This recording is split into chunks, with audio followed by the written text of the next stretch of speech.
मी अडाणी होतो तेच बरं होतं. साधी सर्दी खोकला झाला की आलं तुळशीचा काढा घ्यायचो. पोट दुखलं की ओवा चावत राहायचो.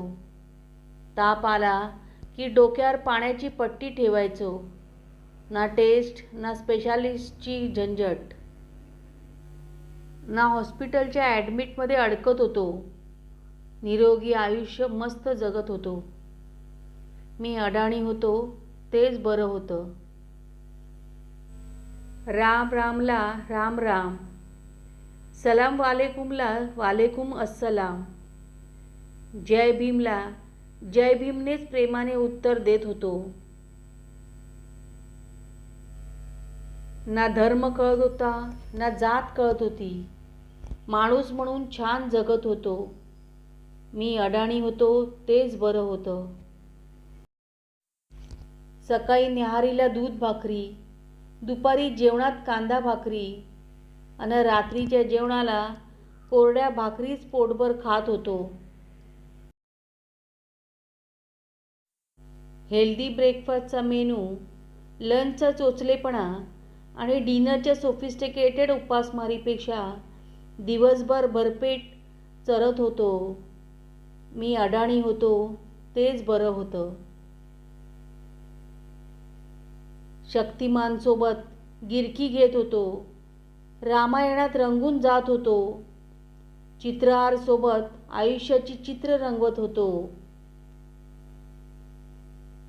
ना वेब सिरीजची आतुरता ना सासबहूचा लफडा, ना बातम्यांचा फालतू ताण होता. खऱ्या मनोरंजनाचा आस्वाद घेत होतो. मी अडाणी होतो तेच बरं होतं. सण असो की जत्रा, सुट्टी मिळाली की कुटुंबासोबत मस्त वेळ घालवत होतो.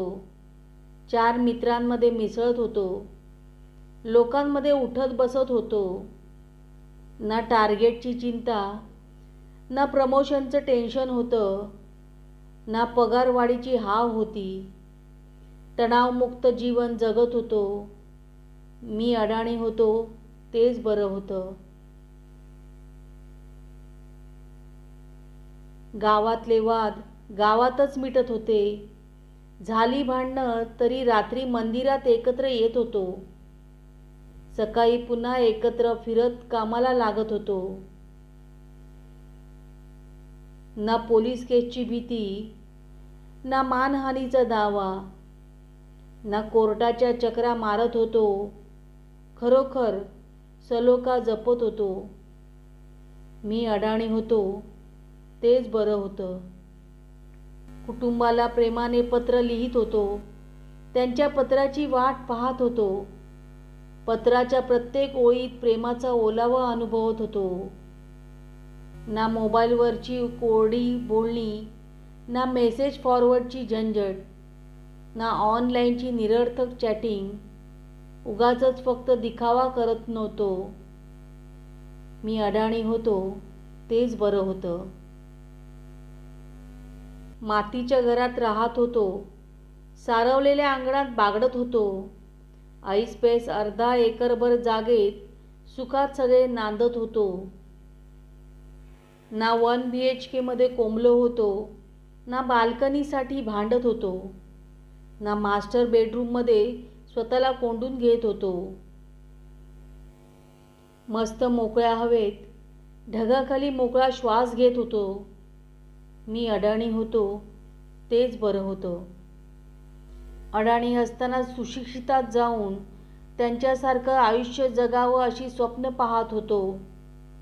त्यासाठी मेहनत खूप करत होतो. आणि जेव्हा सुशिक्षित झालो तेव्हा ढोंगी जग दिसू लागलं. त्या भपकेबाजीत घुसू लागलो. आणि मग परत परत वाटू लागलं मी अडाणी होतो तेच बरं होतं. कविता आवडली तर लाईक जरूर करा आणि जास्तीत जास्त शेअर करा आणि सबस्क्राईब करायला विसरू नका. धन्यवाद. श्री स्वामी समर्थ.